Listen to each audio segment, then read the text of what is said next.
ਪੰਜਾਬ ਦੀਆਂ ਪ੍ਰਮੁੱਖ ਸਿਆਸੀ ਸੁਰਖੀਆਂ ਤੇ ਪੰਜਾਬ ਦੇ ਸਿਆਸੀ ਮਾਹੌਲ ਦੇ ਉੱਪਰ ਸਾਡੇ ਚਰਚਾ ਦੇ ਇਸ ਖਾਸ ਪ੍ਰੋਗਰਾਮ ਖਬਰ ਪੜਤਾਲ ਦੇ ਵਿੱਚ ਤੁਹਾਡਾ ਬਹੁਤ-ਬਹੁਤ ਸਵਾਗਤ ਹੈ। ਇਸ ਪ੍ਰੋਗਰਾਮ ਦੇ ਵਿੱਚ ਅਸੀਂ ਅੱਜ ਖਾਸ ਤੌਰ ਤੇ ਚਰਚਾ ਕਰਾਂਗੇ 10 ਮਾਰਚ ਨੂੰ ਜਦੋਂ ਨਤੀਜੇ ਆਉਣਗੇ ਤਾਂ ਵੱਡਾ ਸਿਆਸੀ ਧਮਾਕਾ ਹੋਣ ਦੇ ਅਸਾਰ ਵੀ ਨੇ।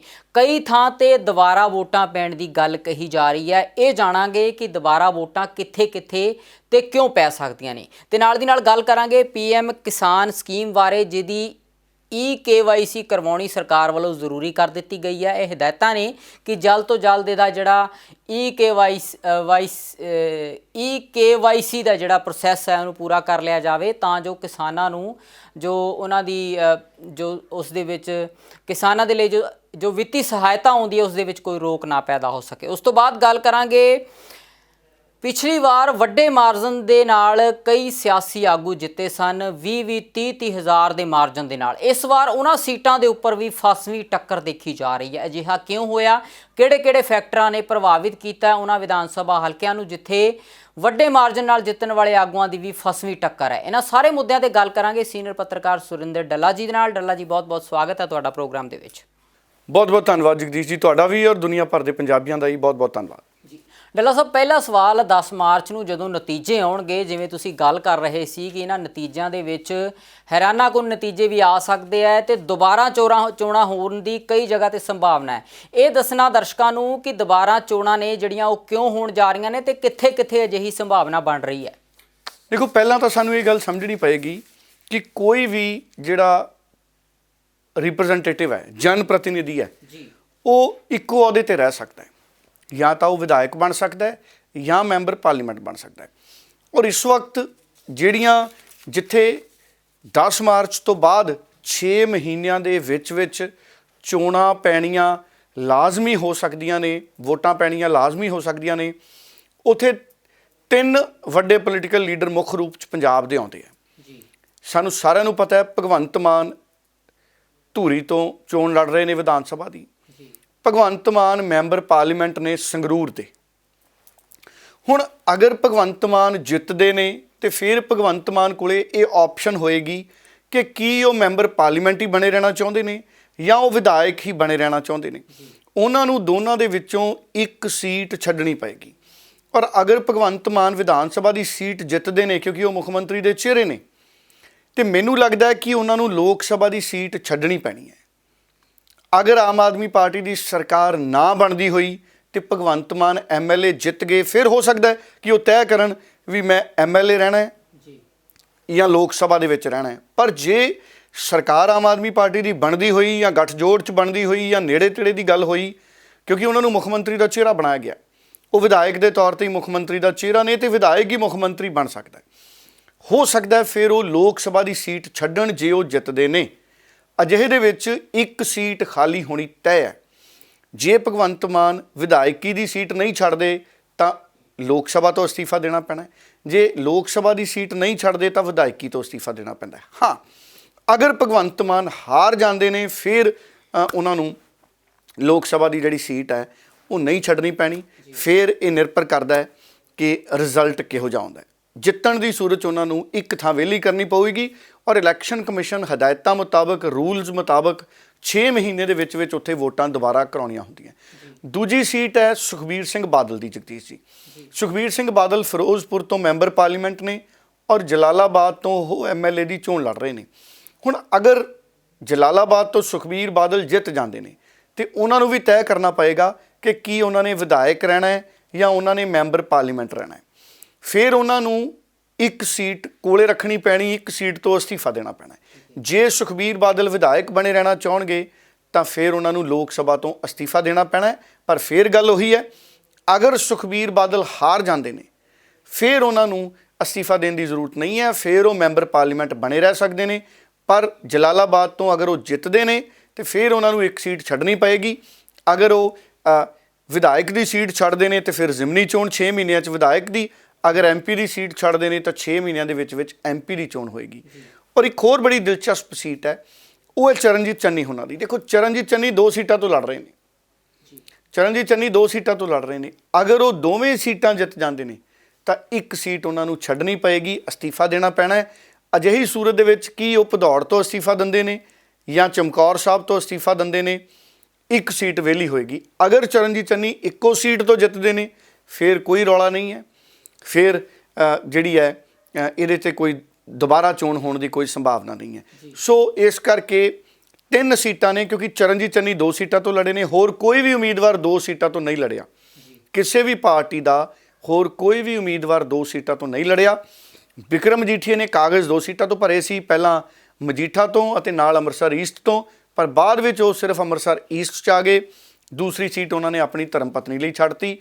ਨਹੀਂ ਤਾਂ ਮਜੀਠਾ ਹਲਕਾ 'ਚ ਵੀ ਸਥਿਤੀ ਇਹੀ ਬਣਨੀ ਸੀ ਅਗਰ ਬਿਕਰਮ ਮਜੀਠਾ 2 ਹਲਕਿਆਂ ਤੋਂ ਲੜੇ ਹੁੰਦੇ। ਸੋ ਹੁਣ ਕੁੱਲ ਮਿਲਾ ਕੇ ਭਗਵੰਤ ਮਾਨ ਤੇ ਸੁਖਬੀਰ ਬਾਦਲ ਦੀ ਸੀਟ ਅਜਿਹੀ ਹੈ, ਅਗਰ ਇਹ ਜਿੱਤਦੇ ਨੇ ਤਾਂ ਇੱਕ ਸੀਟ ਇਹਨਾਂ ਨੂੰ ਛੱਡਣੀ ਪਏਗੀ, ਜਾਂ ਵਿਧਾਇਕ ਦੀ ਜਾਂ MP ਦੀ, ਤੇ ਫਿਰ ਉੱਥੇ ਦੁਬਾਰਾ ਚੋਣਾਂ 6 ਮਹੀਨਿਆਂ 'ਚ ਹੋਣਗੀਆਂ। ਤੇ ਇਸੇ ਤਰ੍ਹਾਂ ਚਰਨਜੀਤ ਚੰਨੀ ਅਗਰ 2 ਸੀਟਾਂ ਜਿੱਤਦੇ ਨੇ ਤਾਂ ਇੱਕ ਵਿਧਾਨ ਸਭਾ ਦੀ ਸੀਟ ਤੇ ਚੋਣ ਦੁਬਾਰਾ ਹੋਏਗੀ, ਕਿਉਂਕਿ ਇੱਕੋ ਸੀਟ ਰੱਖੀ ਜਾ ਸਕਦੀ। ਜੀ ਡੱਲਾ ਸਾਹਿਬ, ਅਜਿਹੇ ਸੂਰਤ ਹਾਲ ਜੇਕਰ ਪੈਦਾ ਹੁੰਦੇ ਨੇ ਜਿੱਦਾਂ ਦੇ ਤੁਸੀਂ ਦੱਸੇ ਨੇ, ਤੁਸੀਂ ਇਹ ਵੀ ਦੱਸਿਆ ਸੀ ਕਿ ਕੈਂਡੀਡੇਟ ਵੀ ਕਈ ਟਿਕਟਾਂ ਲੈਣ ਦੀ ਦੌੜ ਦੇ ਵਿੱਚ ਨੇ, ਕਿਹੜੇ ਉਹ ਉਮੀਦਵਾਰ ਨੇ ਜਿਨ੍ਹਾਂ ਦੇ ਵਿੱਚ ਟਿਕਟਾਂ ਲੈਣ ਦੀ ਚਾਹਤ ਦੇਖੀ ਜਾਂਦੀ? ਨਹੀਂ ਦੇਖੋ, ਦੇਖੋ ਅਗਰ ਭਗਵੰਤ ਮਾਨ ਜਿੱਤ ਜਾਂਦੇ ਨੇ ਧੂਰੀ ਦੀ ਸੀਟ ਤੋਂ ਤੇ ਭਗਵੰਤ ਮਾਨ ਤੈਅ ਕਰਦੇ ਨੇ ਕਿ ਕੁਝ ਵੀ ਹੋ ਜੇ ਮੈਂ ਵਿਧਾਇਕ ਹੀ ਰਹਿਣਾ, ਤੇ ਫਿਰ 6 ਮਹੀਨਿਆਂ ਦੇ ਵਿੱਚ ਸੰਗਰੂਰ ਲੋਕ ਸਭਾ ਦੀ ਵੋਟ ਪੈਣੀ ਹੈ। ਫਿਰ ਅਜਿਹੀ ਸੂਰਤ ਦੇ ਵਿੱਚ ਆਮ ਆਦਮੀ ਪਾਰਟੀ ਦੇਖੇਗੀ ਕਿ ਅਸੀਂ ਕਿਹੜਾ ਕੈਂਡੀਡੇਟ ਉੱਥੇ ਉਤਾਰਨਾ ਹੈ। ਔਰ ਹੁਣ ਆਮ ਆਦਮੀ ਪਾਰਟੀ 'ਚ ਕਈ ਲੀਡਰ ਨੇ ਜਿਹੜੇ ਚਾਹੁੰਦੇ ਨੇ ਕਿ ਸਾਨੂੰ ਵੀ ਅੱਗੇ ਮੌਕਾ ਮਿਲੇ ਬਤੌਰ ਮੈਂਬਰ ਪਾਰਲੀਮੈਂਟ। ਇਸ ਕਰਕੇ ਆਮ ਆਦਮੀ ਪਾਰਟੀ ਦੇ ਵਿੱਚ ਇਸ ਸੀਟ ਦੇ ਲਈ ਹੁਣੇ ਤੋਂ ਕਾਫੀ ਗਹਿਮਾ ਗਹਿਮੀ ਹੈ। ਆਉਂਦੇ ਦਿਨਾਂ 'ਚ ਮੈਂ ਨਾਮ ਦਾ ਖੁਲਾਸਾ ਕਰੂੰਗਾ। ਭਗਵੰਤ ਮਾਨ ਦੇ ਕਈ ਨੇੜਲੇ ਸਾਥੀ ਨੇ, ਕਈ ਭਗਵੰਤ ਮਾਨ ਦੇ ਕਰੀਬੀ ਨੇ, ਉਹ ਵੀ ਇਸ ਗੱਲ ਦੀ ਜਿਹੜੀ ਹੈ ਉਹ ਆਸ ਰੱਖੇ ਹੋਏ ਨੇ ਕਿ ਭਗਵੰਤ ਮਾਨ ਸਾਨੂੰ ਥਾਪੀ ਦੇਣਗੇ ਅਗਰ ਭਗਵੰਤ ਮਾਨ ਧੂਰੀ ਤੋਂ ਜਿੱਤ ਜਾਂਦੇ ਨੇ ਤੇ ਸੀਟ ਸੰਗਰੂਰ ਦੀ ਵਿਹਲੀ ਹੁੰਦੀ ਹੈ। ਪਰ ਇਹ ਵਕਤ ਦੱਸੂਗਾ ਕਿ ਅਰਵਿੰਦ ਕੇਜਰੀਵਾਲ ਕਿਸ ਨੂੰ ਉਸ ਜਗ੍ਹਾ ਤੋਂ ਚੋਣ ਲੜਾਉਂਦੇ ਨੇ। ਅਗਰ ਅਜਿਹਾ ਹੁੰਦਾ ਹੈ, ਇਹ ਸਾਰੀਆਂ ਸਥਿਤੀਆਂ ਉਦੋਂ ਲਾਗੂ ਹੁੰਦੀਆਂ ਨੇ ਜਦੋਂ 10 ਮਾਰਚ ਨੂੰ ਨਤੀਜੇ ਆਉਂਦੇ ਨੇ, ਤੇ ਨਤੀਜਿਆਂ ਤੋਂ ਬਾਅਦ ਅਗਰ ਸੁਖਬੀਰ ਬਾਦਲ ਭਗਵੰਤ ਮਾਨ ਦੋਵੇਂ ਸੀਟਾਂ ਤੋਂ ਜਿੱਤਦੇ ਨੇ ਆਪਣੀਆਂ ਤੋਂ, ਔਰ ਅਗਰ ਚਰਨਜੀਤ ਚੰਨੀ ਵੀ ਦੋਨੇ ਸੀਟਾਂ ਜਿੱਤਦੇ ਨੇ, ਤਾਂ ਇਹ 3 ਜ਼ਿਮਨੀ ਚੋਣਾਂ 6 ਮਹੀਨੇ ਦੇ ਵਿੱਚ ਹੋਣਗੀਆਂ। ਕਿਸਾਨਾਂ ਬਾਰੇ ਵੀ ਇੱਕ ਬਹੁਤ ਅਹਿਮ ਖਬਰ ਹੈ, ਉਸ ਤੇ ਵੀ ਡੱਲਾ ਸਾਹਿਬ ਵਿਚਾਰ ਚਰਚਾ ਬਾਅਦ ਵਿੱਚ ਕਰਾਂਗੇ, ਪਰ ਪਹਿਲਾਂ ਸਿਆਸਤ ਦੇ ਉੱਪਰ ਆਪਾਂ ਕੇਂਦਰਿਤ ਇੱਕ ਸਵਾਲ ਦਾ ਹੋਰ ਜਵਾਬ ਮੈਂ ਤੁਹਾਡੇ ਤੋਂ ਚਾਹਾਂਗਾ ਡੱਲਾ ਸਾਹਿਬ। ਪਿਛਲੀ ਵਾਰ ਡੱਲਾ ਸਾਹਿਬ ਇਹ ਦੇਖਿਆ ਗਿਆ ਹੈ ਕਿ ਬਹੁਤ ਸਾਰੇ ਹਲਕੇ ਅਜਿਹੇ ਸਨ ਜਿਨ੍ਹਾਂ ਵਿੱਚ 20,000 30,000 ਇੱਥੋਂ ਤੱਕ ਕਿ 40,000 ਦੀ ਲੀਡ ਦੇ ਨਾਲ ਬਹੁਤ ਸਾਰੇ ਕੈਂਡੀਡੇਟ ਵੱਖੋ ਵੱਖਰੀਆਂ ਪਾਰਟੀਆਂ ਦੇ ਜਿੱਤੇ। ਪਰ ਇਸ ਵਾਰ ਉਹਨਾਂ ਹਲਕਿਆਂ ਦੇ ਵਿੱਚ ਵੀ ਫਸਵੀਂ ਟੱਕਰ ਦੇਖਣ ਨੂੰ ਮਿਲ ਰਹੀ ਹੈ। ਇਹ ਮਹਿਸੂਸ ਕੀਤਾ ਜਾ ਰਿਹਾ ਕਿ ਕੁਝ ਕੁ 100 ਜਾਂ ਕੁਝ ਕੁ ਹਜ਼ਾਰ ਵੋਟਾਂ ਦੀਆਂ ਜਿਹੜੀ ਹੈ ਉਹ ਫਰਕ ਦੇ ਨਾਲ ਉਮੀਦਵਾਰ ਜਿੱਤਣਗੇ। ਕਿਵੇਂ ਦੇਖਦੇ ਹੋ, ਕਿਹੜੇ ਉਹ ਹਲਕੇ ਨੇ ਜਿੱਥੇ ਹੁਣ ਫਸਵੀਂ ਟੱਕਰ ਦੇਖੀ ਜਾ ਰਹੀ ਹੈ? ਦੇਖੋ, ਫਸਵੀਂ ਟੱਕਰ ਇਸ ਵਾਰ ਬਹੁਤ ਜ਼ਿਆਦਾ ਹੈ ਔਰ ਇਹ ਆਮ ਲੋਕਾਂ ਦੀਆਂ ਚਰਚਾਵਾਂ ਨੇ। ਜਦੋਂ ਬਹੁਤ ਗੋਣੀ ਟੱਕਰ ਹੁੰਦੀ ਹੈ ਨਾ ਜੀ, ਉਦੋਂ ਆਮ ਲੋਕ ਹੀ ਅੰਦਾਜ਼ਾ ਲਾਉਂਦੇ ਨੇ ਕਿ ਇਸ ਵਾਰ ਨਤੀਜਾ 150 ਵੋਟਾਂ 'ਤੇ ਆਉਣਾ ਹੈ, ਔਰ ਕਈ ਵਾਰੀ ਆਉਂਦਾ ਵੀ ਹੈ। ਪਹਿਲਾਂ ਤਾਂ ਅਸੀਂ ਇਹ ਸਮਝੀਏ ਕਿ ਉਹ ਵੱਡੀਆਂ ਸੀਟਾਂ ਪੰਜਾਬ ਦੀਆਂ ਕਿਹੜੀਆਂ ਨੇ ਜਿੱਥੇ 2017 'ਚ ਲੀਡਰਾਂ ਨੇ ਵੱਡੇ ਮਾਰਜਨ ਲਈ। ਸਭ ਤੋਂ ਪਹਿਲਾਂ ਤਾਂ ਮੈਂ ਗੱਲ ਕਰੂੰਗਾ ਕੈਪਟਨ ਅਮਰਿੰਦਰ ਸਿੰਘ ਦੀ। ਕੈਪਟਨ ਅਮਰਿੰਦਰ ਸਿੰਘ ਪਟਿਆਲਾ ਤੋਂ ਚੋਣ ਲੜੇ ਸੀ ਔਰ 72,586 ਵੋਟਾਂ ਕੈਪਟਨ ਅਮਰਿੰਦਰ ਨੇ ਹਾਸਲ ਕੀਤੀਆਂ ਸੀ। ਕੈਪਟਨ ਅਮਰਿੰਦਰ ਦੇ ਸਾਹਮਣੇ ਸੀ ਡਾਕਟਰ ਬਲਬੀਰ ਸਿੰਘ ਆਮ ਆਦਮੀ ਪਾਰਟੀ ਦੇ। ਦੇਖੋ 2017 'ਚ ਵੀ 2 ਨੰਬਰ ਤੇ ਆਮ ਆਦਮੀ ਪਾਰਟੀ ਸੀ ਪਟਿਆਲੇ, ਇੱਕ ਪਾਸੇ ਕੈਪਟਨ ਅਮਰਿੰਦਰ ਔਰ ਦੂਸਰੇ ਪਾਸੇ ਡਾਕਟਰ ਬਲਬੀਰ ਸਿੰਘ। ਇਸ ਵਾਰ ਵੀ ਪੰਜਾਬ 'ਚ ਵੱਖ-ਵੱਖ ਥਾਵਾਂ ਤੇ ਤਿਕੋਣੀ ਟੱਕਰ ਹੈ ਜਿਵੇਂ ਪਿਛਲੀ ਵਾਰ ਸੀ। ਆਮ ਆਦਮੀ ਪਾਰਟੀ, ਅਕਾਲੀ ਦਲ ਤੇ ਕਾਂਗਰਸ। ਸੋ ਕਿਤੇ 2 ਨੰਬਰ ਤੇ ਆਪ ਆ ਗਈ ਪਿਛਲੀ ਵਾਰ, ਕਿਤੇ ਕਾਂਗਰਸ ਆ ਗਈ ਤੇ ਕਿਤੇ ਅਕਾਲੀ ਦਲ ਆ ਗਿਆ। ਹੁਣ ਪਟਿਆਲਾ 'ਚ ਕੈਪਟਨ ਅਮਰਿੰਦਰ 52,407 ਵੋਟਾਂ ਨਾਲ ਜਿੱਤੇ ਸੀ। ਜਗਦੀਸ਼ ਜੀ, ਇਹ ਬਹੁਤ ਵੱਡਾ ਮਾਰਜਨ ਹੁੰਦਾ ਹੈ। 52,407 ਵੋਟਾਂ ਦੇ ਨਾਲ ਕੈਪਟਨ ਅਮਰਿੰਦਰ ਜਿੱਤੇ ਸੀ ਔਰ ਕੈਪਟਨ ਅਮਰਿੰਦਰ ਮੁੱਖ ਮੰਤਰੀ ਉਸ ਤੋਂ ਬਾਅਦ ਬਣੇ ਸੀ। ਸੋ ਇਸ ਵਾਰ ਵੀ ਉੱਥੇ ਕੈਪਟਨ ਅਮਰਿੰਦਰ ਦੇ ਨਾਲ ਇੱਕ ਪਾਸੇ ਆਮ ਆਦਮੀ ਪਾਰਟੀ ਹੈ, ਇੱਕ ਪਾਸੇ ਵਿਸ਼ਨੂੰ ਸ਼ਰਮਾ ਨੇ, ਉਹ ਕਾਂਗਰਸ ਦੇ ਕੈਂਡੀਡੇਟ ਹੋ ਗਏ ਕਿਉਂਕਿ ਕੈਪਟਨ ਅਮਰਿੰਦਰ ਪਿਛਲੀ ਵਾਰੀ ਕਾਂਗਰਸ ਦੇ ਕੈਂਡੀਡੇਟ ਸੀ। ਇਸ ਵਾਰ ਕੈਪਟਨ ਅਮਰਿੰਦਰ ਪੰਜਾਬ ਲੋਕ ਕਾਂਗਰਸ, BJP ਔਰ ਟੈਲੀਫੋਨ ਦੇ ਸੰਯੁਕਤ ਅਕਾਲੀ ਦਲ ਜਿਹੜਾ ਢੀਂਡਸਾ ਸਾਹਿਬ ਦਾ, ਉਹਦੇ ਸਾਂਝੇ ਉਮੀਦਵਾਰ ਨੇ। ਹੁਣ ਅਜਿਹੀ ਸੂਰਤ 'ਚ ਕਾਂਗਰਸ 'ਚ ਵਿਸ਼ਨੂੰ ਸ਼ਰਮਾ ਨੇ, ਆਮ ਆਦਮੀ ਪਾਰਟੀ 'ਚ ਉੱਥੋਂ ਵੱਖਰੇ ਕੈਂਡੀਡੇਟ ਨੇ ਔਰ ਸੰਯੁਕਤ ਕਿਸਾਨ ਮੋਰਚੇ ਦਾ ਵੀ ਇੱਕ ਕੈਂਡੀਡੇਟ ਹੈ। ਸੋ ਇਸ ਤੋਂ ਇਲਾਵਾ ਕਈ ਆਜ਼ਾਦ ਵੀ ਨੇ। ਸੋ ਬੜਾ ਫਸਮਾ ਮੁਕਾਬਲਾ ਹੈ। ਦੇਖਣ ਵਾਲੀ ਗੱਲ ਹੋਏਗੀ ਕਿ ਉੱਥੋਂ ਕੌਣ ਜਿੱਤਦਾ ਹੈ। ਦੇਖੋ ਇੱਕ ਹੋਰ ਹਲਕਾ ਹੈ ਜਿਹਦੇ 'ਚ ਬਹੁਤ ਵੱਡੇ ਮਾਰਜਨ ਨਾਲ ਪਿਛਲੀ ਵਾਰ ਨਤੀਜਾ ਆਇਆ ਸੀ, ਉਹ ਹਲਕਾ ਹੈ ਅੰਮ੍ਰਿਤਸਰ ਈਸਟ, ਨਵਜੋਤ ਸਿੰਘ ਸਿੱਧੂ ਦਾ। ਨਵਜੋਤ ਸਿੰਘ ਸਿੱਧੂ ਨੇ ਬੀਜੇਪੀ ਦੇ ਕੈਂਡੀਡੇਟ ਸੀ, ਅਕਾਲੀ ਬੀਜੇਪੀ ਦਾ ਗੱਠਜੋੜ ਸੀ, ਰਾਜੇਸ਼ ਕੁਮਾਰ ਹਨੀ, ਉਹਨਾਂ ਨੂੰ 42,809 ਵੋਟਾਂ ਦੇ ਫਰਕ ਨਾਲ ਹਰਾਇਆ ਸੀ। ਸੋ ਦੂਜੇ ਨੰਬਰ ਤੋਂ ਸਭ ਤੋਂ ਵੱਧ ਵੋਟਾਂ ਦੇ ਫਰਕ ਨਾਲ ਅਗਰ ਕਿਸੇ ਨੇ ਕਿਸੇ ਨੂੰ ਹਰਾਇਆ ਸੀ ਤੇ ਉਹ ਨਵਜੋਤ ਸਿੰਘ ਸਿੱਧੂ ਨੇ ਬੀਜੇਪੀ ਦੇ ਰਾਜੇਸ਼ ਕੁਮਾਰ ਹਨੀ ਨੂੰ ਹਰਾਇਆ ਸੀ। ਅੰਮ੍ਰਿਤਸਰ ਈਸਟ ਦੇ ਵਿੱਚ ਆਮ ਆਦਮੀ ਪਾਰਟੀ ਵੀ 14-15 ਹਜ਼ਾਰ ਵੋਟਾਂ ਪਿਛਲੀ ਵਾਰ ਲੈ ਕੇ ਗਈ ਸੀ, ਰਾਜੇਸ਼ ਕੁਮਾਰ ਹਨੀ 17,668 ਸੀ ਤੇ ਨਵਜੋਤ ਸਿੰਘ ਸਿੱਧੂ 60,477 ਵੋਟਾਂ ਲੈ ਕੇ ਗਏ ਸੀ। 60,477 ਵੋਟਾਂ ਨਵਜੋਤ ਸਿੰਘ ਸਿੱਧੂ ਲੈ ਕੇ ਗਏ ਸੀ। ਇਹ ਵੀ ਬਹੁਤ ਵੱਡਾ ਵੋਟਾਂ ਦਾ ਫੀਸਦ ਹੈ। ਔਰ ਅੰਮ੍ਰਿਤਸਰ ਈਸਟ ਤੇ ਵੀ ਇਸ ਵਾਰ ਨਜ਼ਰ ਰਹੇਗੀ ਕਿ ਜਦੋਂ ਰਿਜ਼ਲਟ ਆਉਂਦਾ ਹੈ ਤੇ ਕਿੰਨੇ ਮਾਰਜਨ ਦੇ ਨਾਲ ਇਸ ਸੀਟ ਤੇ ਲੋਕ ਫੈਸਲਾ ਕਰਦੇ ਨੇ। ਕੋਈ ਵੱਡਾ ਮਾਰਜਨ ਆਉਂਦਾ ਹੈ ਜਾਂ ਤਕੋਣੀ ਟੱਕਰ 'ਚ, ਚਕੋਣੀ ਟੱਕਰ 'ਚ, 5 ਕੋਣੀ ਟੱਕਰ 'ਚ ਮਾਰਜਨ ਬਹੁਤ ਘੱਟ ਰਹਿੰਦਾ ਹੈ। ਇਹ ਦੇਖਣ ਵਾਲੀ ਗੱਲ ਰਹੂਗੀ ਅੰਮ੍ਰਿਤਸਰ ਈਸਟ ਦਾ ਨਤੀਜਾ ਕੀ ਨਿਕਲਦਾ ਹੈ। ਔਰ ਇੱਕ ਹੋਰ ਬਹੁਤ ਵੱਡੀ ਜਿੱਤ ਹਾਸਲ ਕੀਤੀ ਸੀ ਵੱਡੀ ਲੀਡ ਦੇ ਨਾਲ। ਮੈਂ ਸਭ ਤੋਂ ਵੱਡੀ ਲੀਡ ਵਾਲੇ ਜਿਹੜੇ ਅੰਕੜੇ ਨੇ ਪਹਿਲਾਂ ਉਹ ਸਾਂਝੇ ਕਰਦਾ। ਉਹ ਸੀਗੇ ਲੁਧਿਆਣਾ ਵੈਸਟ। ਦੇਖੋ ਪਟਿਆਲਾ ਸ਼ਹਿਰੀ, ਪਟਿਆਲਾ ਜੀ, ਅੰਮ੍ਰਿਤਸਰ ਈਸਟ ਤੇ ਲੁਧਿਆਣਾ ਵੈਸਟ। ਸੋ ਸ਼ਹਿਰੀ ਸੀਟਾਂ 'ਤੇ ਵੱਡੀਆਂ ਲੀਡਾਂ ਆਈਆਂ। ਲੁਧਿਆਣਾ ਵੈਸਟ 'ਚ ਜਿੱਤੇ ਸੀ, ਲੁਧਿਆਣਾ ਵੈਸਟ 'ਚ ਭਾਰਤ ਭੂਸ਼ਣ ਆਸ਼ੂ। ਸੋ ਅਹਿਬਾਬ ਸਿੰਘ ਗਰੇਵਾਲ ਸੀ ਆਮ ਆਦਮੀ ਪਾਰਟੀ ਦੇ, ਉਹਨਾਂ ਨੂੰ ਹਰਾਇਆ ਸੀ ਭਾਰਤ ਭੂਸ਼ਣ ਆਸ਼ੂ ਨੇ 36,521। ਸੋ ਮੈਂ ਕਹਿ ਸਕਦਾ ਕਿ ਇਹ ਵੀ ਬਹੁਤ ਵੱਡੇ ਮਾਰਜਨ ਦੇ ਨਾਲ ਇਹਨਾਂ ਨੇ ਜਿੱਤ ਹਾਸਲ ਕੀਤੀ ਸੀ ਭਾਰਤ ਭੂਸ਼ਣ ਆਸ਼ੂ ਨੇ ਲੁਧਿਆਣਾ ਵੈਸਟ ਤੋਂ। ਇਹਦੇ ਤੇ ਵੀ ਨਜ਼ਰਸਾਨੀ ਕਰਾਂਗੇ ਕਿ ਜਦੋਂ ਰਿਜ਼ਲਟ ਆਉਂਦਾ ਇਸ ਵਾਰ ਸੀਟ ਦਾ ਤੇ ਕਿਹੋ ਜਿਹਾ ਆਉਂਦਾ, ਕਿਉਂਕਿ ਇਸ ਵਾਰ ਵੀ 4-5 ਕੋਣੀ ਮੁਕਾਬਲਾ ਲੁਧਿਆਣਾ ਵੈਸਟ ਦੇ ਉੱਤੇ ਹੈ। ਹਾਲਾਂਕਿ ਵੋਟਾਂ ਦੇ ਫਰਕ ਦੇ ਮਾਮਲੇ ਦੇ ਵਿੱਚ ਇੱਕ ਹੋਰ ਵੱਡੀ ਸੀਟ ਹੈ ਮਦਨ ਲਾਲ ਜਲਾਲਪੁਰਾ ਘਨੌਰ, ਪਟਿਆਲਾ। ਮਦਨ ਲਾਲ ਜਲਾਲਪੁਰਾ ਨੇ ਹਰਪ੍ਰੀਤ ਕੌਰ ਮੁਖਮੈਲਪੁਰ ਨੂੰ 36,557 ਵੋਟਾਂ ਤੇ ਹਰਾਇਆ ਸੀ। ਹਰਪ੍ਰੀਤ ਕੌਰ ਨੂੰ ਮਦਨ ਲਾਲ ਜਲਾਲਪੁਰਾ ਨੇ ਹਰਾਇਆ ਸੀ, ਅਕਾਲੀ ਦਲ ਦੇ ਉਮੀਦਵਾਰ ਸੀ। 36,557 ਇਹ ਵੀ ਬਹੁਤ ਵੱਡੇ ਫਰਕ ਦੇ ਨਾਲ ਜਿੱਤੇ ਸੀ। ਮੈਨੂੰ ਲੱਗਦਾ ਹੈ ਇਹ ਤੀਜੇ ਨੰਬਰ ਤੇ ਰਹੇ ਤੇ ਚੌਥੇ ਨੰਬਰ ਤੇ ਭਾਰਤ ਭੂਸ਼ਣ ਆਸ਼ੂ ਨੇ ਵੱਡੇ ਮਾਰਜਨ ਨਾਲ ਜਿੱਤ ਹਾਸਲ ਕੀਤੀ ਸੀ। ਇਸ ਤੋਂ ਇਲਾਵਾ ਹਰਦਿਆਲ ਕੰਬੋਜ ਨੇ ਪਟਿਆਲਾ ਰਾਜਪੁਰਾ, ਹਰਦਿਆਲ ਕੰਬੋਜ ਨੇ ਆਸ਼ੂਤੋਸ਼ ਜੋਸ਼ੀ ਆਮ ਆਦਮੀ ਪਾਰਟੀ ਨੂੰ ਹਰਾਇਆ ਸੀ 32,565। ਰਾਜਪੁਰਾ ਵਾਲੇ ਹਰਦਿਆਲ ਕੰਬੋਜ ਨੇ ਵੀ ਬਹੁਤ ਵੱਡੇ ਮਾਰਜਨ ਨਾਲ ਪਿਛਲੀ ਵਾਰੀ ਜਿੱਤ ਹਾਸਲ ਕੀਤੀ ਸੀ। ਸੋ ਇਸ ਵਾਰ ਫਿਰ ਫਿਰੋਜ਼ਪੁਰ ਚੱਲਦੇ ਹਾਂ। ਪਰਮਿੰਦਰ ਸਿੰਘ ਪਿੰਕੀ, ਪਰਮਿੰਦਰ ਪਿੰਕੀ ਨੇ ਸੁਖਪਾਲ ਸਿੰਘ ਸੀ ਭਾਰਤੀ ਜਨਤਾ ਪਾਰਟੀ ਦੇ, ਉਹਨਾਂ ਨੂੰ 29,587 ਦੇ ਫਰਕ ਨਾਲ ਹਰਾਇਆ ਸੀ। ਇਹ ਜਿਹੜੇ ਵੋਟਾਂ ਦੇ ਅੰਕੜੇ ਮੈਂ ਦੱਸ ਰਿਹਾ ਇਹਦੇ ਵਿੱਚ ਕਿਤੇ 19-21 ਹੋ ਸਕਦੀ ਹੈ, ਕਿਉਂਕਿ ਖੋਜ ਦੇ ਵਿੱਚ ਇਲੈਕਟ੍ਰੋਨਿਕ ਜਿਹੜਾ ਇਲੈਕਸ਼ਨ ਕਮਿਸ਼ਨ ਹੈ ਉਹਦੇ ਅੰਕੜਿਆਂ ਦੇ ਨਾਲ ਹੋ ਸਕਦਾ ਕਈ ਵਾਰੀ ਛਪਾਈ ਜਾਂ ਸਮਝਣ 'ਚ ਜਾਂ ਬੋਲਣ 'ਚ ਕਿਸੇ ਅੰਕੜੇ ਦਾ ਫਰਕ ਪੈ ਜਾਵੇ। ਸੋ ਉਹਦੇ ਲਈ ਮੈਂ ਹੁਣੇ ਮਾਫੀ ਚਾਹੂੰਗਾ। ਪਰਮਿੰਦਰ ਸਿੰਘ ਪਿੰਕੀ 29,587 ਵੋਟਾਂ ਦੇ ਫਰਕ ਨਾਲ ਇਹ ਵੀ ਜਿੱਤੇ ਸੀ। ਇਹਨਾਂ ਨੇ ਵੱਡੀ ਜਿੱਤ ਜਿਹੜੀ ਹੈ ਜਗਦੀਸ਼ ਜੀ ਹਾਸਲ ਕੀਤੀ ਸੀ। ਔਰ ਲੁਧਿਆਣਾ ਸਾਊਥ 'ਚ ਬਲਵਿੰਦਰ ਸਿੰਘ ਬੈਂਸ, ਇਹਨਾਂ ਨੇ ਭੁਪਿੰਦਰ ਸਿੰਘ ਸਿੱਧੂ ਕਾਂਗਰਸ ਦੇ, ਉਹਨਾਂ ਨੂੰ 30,917 ਵੋਟਾਂ ਦੇ ਫਰਕ ਨਾਲ ਹਰਾਇਆ ਸੀ। ਬਹੁਤ ਵੱਡੇ ਫਰਕ ਨਾਲ ਹਰਾਇਆ ਸੀ, 30,917। ਸੋ ਇਹ ਵੱਡੇ ਫਰਕ ਵਾਲੀਆਂ ਜਿਹੜੀਆਂ ਨੇ ਇਹ ਕੁਝ ਸੀਟਾਂ ਨੇ ਜਗਦੀਸ਼ ਜੀ ਜਿਹੜੀਆਂ ਮੈਂ ਸਾਂਝੀਆਂ ਕਰ ਰਿਹਾ। ਜਲੰਧਰ ਵੈਸਟ ਦੇ ਵਿੱਚ ਵੀ ਨੇ ਸੁਸ਼ੀਲ ਕੁਮਾਰ ਰਿੰਕੂ ਉਹਨਾਂ ਨੇ 17,334 ਵੋਟਾਂ ਦੇ ਫਰਕ ਨਾਲ ਮਹਿੰਦਰਪਾਲ ਭਗਤ ਬੀਜੇਪੀ ਦੇ ਉਹਨਾਂ ਨੂੰ ਹਰਾਇਆ ਸੀ। ਪਰ ਰਜਿੰਦਰ ਬੇਰੀ ਨੇ ਮਨੋਰੰਜਨ ਕਾਲੀਆ ਨੂੰ ਹਰਾਇਆ ਸੀ ਬੀਜੇਪੀ ਦੇ 24,078 ਵੋਟਾਂ ਦੇ ਫਰਕ ਨਾਲ। ਔਰ ਅਵਤਾਰ ਹੈਨਰੀ ਦੇ ਪੁੱਤਰ ਅਵਤਾਰ ਸਿੰਘ ਜੂਨੀਅਰ ਨੇ KD ਭੰਡਾਰੀ, ਉਹਨਾਂ ਨੂੰ 32,291 ਵੋਟਾਂ ਦੇ ਫਰਕ ਨਾਲ ਹਰਾਇਆ ਸੀ। ਸੋ ਇਹ ਵੀ ਉਹਨਾਂ ਨੇ ਬਹੁਤ ਵੱਡੇ ਫਰਕ ਦੇ ਨਾਲ ਉਹ ਸੀਟ ਜਿੱਤੀ ਸੀ। ਇਸ ਤੋਂ ਇਲਾਵਾ ਚੱਬੇਵਾਲ ਦੇ ਵਿੱਚ ਡਾਕਟਰ ਰਾਜ ਕੁਮਾਰ ਚੱਬੇਵਾਲ ਨੇ ਸੋਹਣ ਸਿੰਘ ਠੰਡਲ ਨੂੰ ਸ਼੍ਰੋਮਣੀ ਅਕਾਲੀ ਦਲ ਦੇ 29,261 ਵੋਟਾਂ ਦੇ ਫਰਕ ਨਾਲ ਹਰਾਇਆ ਸੀ। ਸੋ ਜਗਦੀਸ਼ ਜੀ ਇਸ ਵਾਰ ਇਹ ਦੇਖਣ ਵਾਲੀ ਗੱਲ ਹੋਣੀ ਹੈ ਕਿ ਇਹ ਉਹ ਵੱਡੀਆਂ ਸੀਟਾਂ ਜਿੱਥੇ ਲੀਡਰਾਂ ਨੇ ਬਹੁਤ ਵੱਡੇ ਮਾਰਜਨ ਨਾਲ ਜਿੱਤ ਹਾਸਲ ਕੀਤੀ ਸੀ। ਸੋ ਇਹ 13-14-15 ਸੀਟਾਂ ਜਿਹੜੀਆਂ ਬਹੁਤ ਵੱਡੇ ਮਾਰਜਨ ਨਾਲ ਜਿੱਤੀਆਂ ਗਈਆਂ ਸੀ। ਹਾਲਾਂਕਿ ਕਈ ਸੀਟਾਂ 25,000, 20,000, 28,000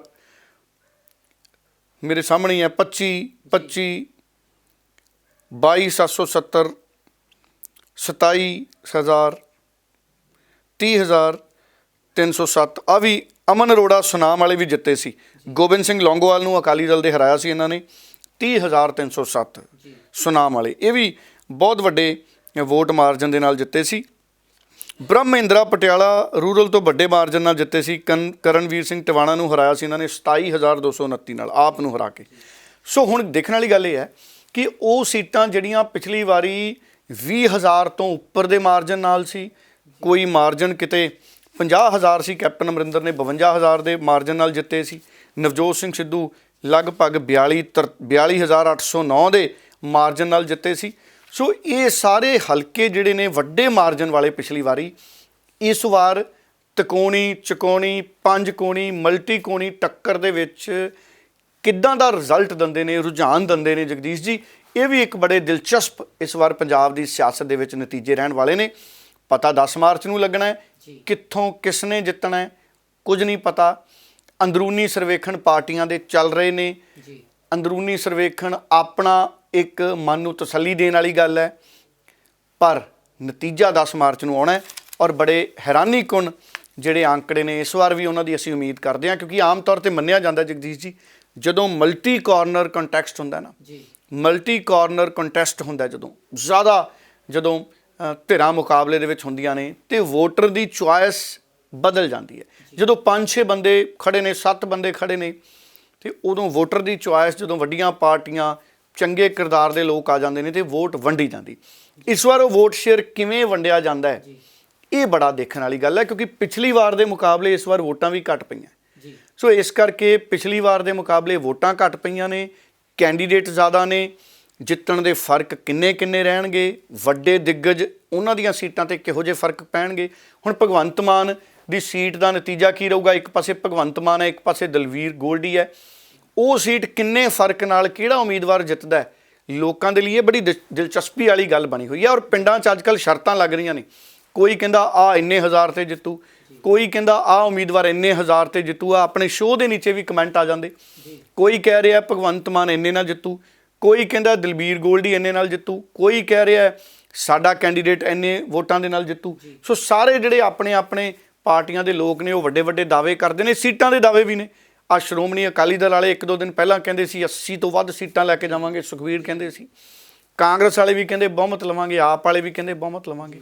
ਪਰ ਸਥਿਤੀਆਂ ਇਸ ਵਾਰ ਬੜੀਆਂ ਪੇਚੀਦਗੀ ਵਾਲੀਆਂ ਨੇ, ਬੜੇ ਨਤੀਜੇ ਨੇ ਜਿਹੜੇ ਉਹ ਸਖਤ ਮੁਕਾਬਲੇ 'ਚ ਹੋ ਕੇ ਨਿਕਲਣੇ ਨੇ। ਕੁਝ ਨਹੀਂ ਕਹਿ ਸਕਦਾ ਕਿਹਨੇ ਜਿੱਤਣਾ। ਜੀ ਡੱਲਾ ਸਾਹਿਬ, ਆਪਾਂ ਜ਼ਰੂਰ ਮੁਲਾਂਕਣ ਕਰਾਂਗੇ ਜਦੋਂ ਨਤੀਜੇ ਆਉਣਗੇ। ਆਪਾਂ ਇਹਨਾਂ ਸਾਰੇ ਫੈਕਟਰਸ 'ਤੇ ਗੱਲ ਕਰਾਂਗੇ, ਇਹ ਵੀ ਗੱਲ ਕਰਾਂਗੇ ਜਿਹੜੀਆਂ ਸੀਟਾਂ ਦਾ ਹੁਣ ਆਪਾਂ ਜ਼ਿਕਰ ਕੀਤਾ ਹੈ, ਉਹਨਾਂ ਖਾਸ ਸੀਟਾਂ 'ਤੇ ਵੀ ਜ਼ਰੂਰ ਆਪਾਂ ਕੋਈ ਨਾ ਕੋਈ ਪ੍ਰੋਗਰਾਮ ਜ਼ਰੂਰ ਕਰਾਂਗੇ। ਡੱਲਾ ਸਾਹਿਬ, ਪ੍ਰਧਾਨ ਮੰਤਰੀ ਕਿਸਾਨ ਸਕੀਮ ਹੈ ਜੋ, ਉਹਦੇ ਵਿੱਚ ਕੇਂਦਰ ਸਰਕਾਰ ਵੱਲੋਂ ਕਿਸਾਨਾਂ ਨੂੰ ਜੋ ਮਾਲੀ ਇਮਦਾਦ ਦਿੱਤੀ ਜਾ ਰਹੀ ਹੈ, ਉਹਦੇ ਬਾਰੇ ਕੇਂਦਰ ਸਰਕਾਰ ਦੀ ਇੱਕ ਨਵੀਂ ਨੋਟੀਫਿਕੇਸ਼ਨ ਆਈ ਹੈ ਕਿ ਕਿਸਾਨ ਜਲਦ ਤੋਂ ਜਲਦ ਇਸ ਸਕੀਮ ਦੇ ਵਿੱਚ KYC ਹੈ ਜਿਹੜਾ ਉਹ ਡਿਜੀਟਲ ਤਰੀਕੇ ਦੇ ਨਾਲ ਕਰਵਾਉਣ, ਤਾਂ ਜੋ ਉਹਨਾਂ ਨੂੰ ਜਿਹੜੀ ਮਾਲੀ ਇਮਦਾਦ ਹੈ ਉਹ ਸਮੇਂ ਸਿਰ ਉਹਨਾਂ ਨੂੰ ਮਿਲ ਸਕੇ ਤੇ ਕੋਈ ਦਿੱਕਤ ਨਾ ਆਵੇ। ਕੀ ਕਹਿਣਾ ਚਾਹੋਗੇ ਡੱਲਾ ਸਾਹਿਬ? ਦੇਖੋ, ਪਹਿਲਾਂ ਤਾਂ ਥੋੜ੍ਹਾ ਜਿਹਾ ਇਹ ਦੱਸ ਦਈਏ ਕਿ 2,000 ਰੁਪਏ ਦਿੱਤੇ ਜਾਂਦੇ ਨੇ ਸਾਲ 'ਚ 3 ਵਾਰ। 1 ਅਪ੍ਰੈਲ ਤੋਂ 31 ਜੁਲਾਈ ਤੱਕ ਪਹਿਲੀ ਕਿਸ਼ਤ ਦਾ ਪੈਸਾ ਹੁੰਦਾ ਹੈ, 1 ਅਪ੍ਰੈਲ ਤੋਂ ਸ਼ੁਰੂ ਹੋ ਜਾਂਦਾ ਮਿਲਣਾ ਖਾਤਿਆਂ 'ਚ। ਦੂਜੀ ਕਿਸ਼ਤ 1 ਅਗਸਤ ਤੋਂ 30 ਨਵੰਬਰ ਤੱਕ, ਔਰ ਤੀਜੀ ਕਿਸ਼ਤ ਹੁੰਦੀ ਹੈ 1 ਦਸੰਬਰ ਤੋਂ 31 ਮਾਰਚ ਦੇ ਦਰਮਿਆਨ। ਹੁਣ 31 ਮਾਰਚ ਤੋਂ ਪਹਿਲਾਂ ਇੱਕ ਕੰਮ ਕਿਸਾਨਾਂ ਨੂੰ ਕਰਨਾ ਪੈਣਾ ਹੈ, ਨਹੀਂ ਤਾਂ ਉਹਨਾਂ ਦੀ ਜਿਹੜੀ PM ਕਿਸਾਨ ਸਕੀਮ ਹੈ ਉਹ ਟੈਂਪਰੇਰੀ ਤੌਰ 'ਤੇ ਰੁਕ ਸਕਦੀ ਹੈ, ਉਹਨਾਂ ਦੀ ਕਿਸ਼ਤ ਰੁਕ ਸਕਦੀ ਹੈ। ਕਿਉਂ ਰੁਕ ਸਕਦੀ ਹੈ? 2,000 ਰੁਪਏ ਕਿਸਾਨਾਂ ਨੂੰ ਆਉਂਦੇ ਨੇ। ਅਸਲ 'ਚ ਸਰਕਾਰ ਨੇ ਪੂਰੇ ਤਰ੍ਹਾਂ ਨਾਲ ਤਫਤੀਸ਼ ਕੀਤੀ ਹੈ, ਕਿਤੇ ਕੋਈ ਦਿੱਕਤ ਸਰਕਾਰ ਨਹੀਂ ਰਹਿਣ ਦੇਣਾ ਚਾਹੁੰਦੀ। ਔਰ ਉਹਦੇ ਲਈ ਕੀ ਕਰਨਾ ਪੈਣਾ? ਇੱਕ ਪ੍ਰਕਿਰਿਆ KYC, ਸੋ EKYC ਕਹਿੰਦੇ ਉਹਨੂੰ, ਛੋਟੀ ਜਿਹੀ E ਲਿਖੀ ਹੁੰਦੀ, KYC ਪ੍ਰਕਿਰਿਆ ਸਾਰੇ ਕਿਸਾਨਾਂ ਨੂੰ, ਸਾਡਿਆਂ ਨੂੰ ਪੂਰੀ ਕਰਨੀ ਪੈਣੀ ਹੈ। ਔਰ ਸਭ ਤੋਂ ਪਹਿਲਾਂ ਤਾਂ ਕਿਸਾਨਾਂ ਨੂੰ ਇਹ ਬੇਨਤੀ ਹੈ ਕਿ ਉਹਨਾਂ ਦੇ ਜਾਣਕਾਰੀ 'ਚ, ਉਹਨਾਂ ਦੇ ਘਰ 'ਚ ਕੋਈ ਵੀ ਵਿਅਕਤੀ ਹੈ ਜਿਹਨੂੰ ਅੱਜ ਕੱਲ੍ਹ ਔਨਲਾਈਨ ਸਿਸਟਮ ਦਾ ਪਤਾ ਹੈ, ਜਿਹਦੇ ਕੋਲੇ ਜਾਣਕਾਰੀ ਹੈ ਇੰਟਰਨੈਟ ਚਲਾਉਣ ਦੀ, ਤਾਂ ਕਿਸਾਨ ਉਹਦੀ ਸਲਾਹ ਜ਼ਰੂਰ ਲੈਣ, ਉਹਦੀ ਮਦਦ ਜ਼ਰੂਰ ਲੈਣ। ਨਹੀਂ ਤਾਂ ਜਿਹੜੇ ਆਧਾਰ ਕੇਂਦਰ ਨੇ, ਆਧਾਰ ਸੇਵਾ ਕੇਂਦਰ ਨੇ ਜਿਹੜੇ, ਉੱਥੇ ਜਾ ਕੇ ਵੀ ਤੁਸੀਂ ਇਹ ਪ੍ਰਕਿਰਿਆ ਨੂੰ ਪੂਰੀ ਕਰ ਸਕਦੇ ਹੋ। ਸੋ ਕਿਸਾਨਾਂ ਨੂੰ KYC ਕਰਾਉਣੀ ਪਊਗੀ। ਵੈਬਸਾਈਟ ਤੇ ਪਹਿਲਾਂ ਖੋਲਣੀ ਪੈਣੀ ਹੈ, ਜਿਹੜੀ ਅਫੀਸ਼ੀਅਲ ਵੈਬਸਾਈਟ ਹੈ, ਅਧਿਕਾਰਤ ਵੈਬਸਾਈਟ ਹੈ pmkisan.government.gov.in pmkisan.gov.in ਇਹ ਖੋਲਣੀ ਪੈਣੀ ਹੈ। ਤੇ ਫਿਰ ਇਹਦੇ ਤੇ ਇੱਕ ਪਾਸੇ KYC ਦਾ ਆਪਸ਼ਨ ਨਜ਼ਰ ਆਏਗਾ ਤੇ ਉਹਦੇ ਵਿੱਚ ਕਿਸਾਨ ਨੂੰ ਆਪਣਾ ਕਲਿੱਕ ਕਰਕੇ ਆਧਾਰ ਨੰਬਰ ਆਪਣਾ ਪਾਉਣਾ ਪੈਣਾ ਹੈ। ਤੇ ਜਦੋਂ ਆਧਾਰ ਨੰਬਰ ਪਾਤਾ ਤੇ ਉਸ ਤੋਂ ਬਾਅਦ ਜਿਵੇਂ ਪਤਾ ਹੀ ਹੈ ਕੋਡ ਜੇ ਦੱਬਣੇ ਪੈਂਦੇ ਆ ਸਕਰੀਨ ਤੇ ਜਿਹੜੇ ਆਉਂਦੇ ਆ, ਉਹ ਕੋਡ ਦੱਬਣੇ ਪੈਣਗੇ। ਫਿਰ OTP ਤੁਹਾਡੇ ਮੋਬਾਈਲ ਤੇ ਆਏਗਾ ਤੇ ਤੁਹਾਨੂੰ ਆਪਣਾ ਮੋਬਾਈਲ ਨੰਬਰ ਵੀ ਉੱਥੇ ਭਰਨਾ ਪੈਣਾ ਹੈ। ਉਹਦੇ ਨਾਲ OTP ਤੁਹਾਡੇ ਮੋਬਾਈਲ ਤੇ ਆਏਗਾ ਤੇ ਅਗਰ ਤੁਹਾਡੇ ਸਾਰੇ ਵੇਰਵੇ ਵਗੈਰਾ ਮੁਕੰਮਲ ਨੇ, ਇੱਕ ਪੰਜਾਬੀ ਦੇ ਚੈਨਲ ਦੀ ਵੈਬਸਾਈਟ ਦੇ ਉੱਤੇ ਵੀ ਬਹੁਤ ਸੋਹਣੇ ਤਰੀਕੇ ਨਾਲ ਸਾਰਾ ਕੁਝ ਦੱਸਿਆ ਹੋਇਆ, ਔਰ ਤੁਹਾਡੇ ਪੂਰੇ ਜਾਣਕਾਰੀ ਹੈ ਜਿਹੜੀ ਦਰੁਸਤ ਹੈ, ਤਾਂ ਤੁਹਾਡੀ ਇਹ ਪ੍ਰਕਿਰਿਆ ਪੂਰੀ ਹੋਏਗੀ।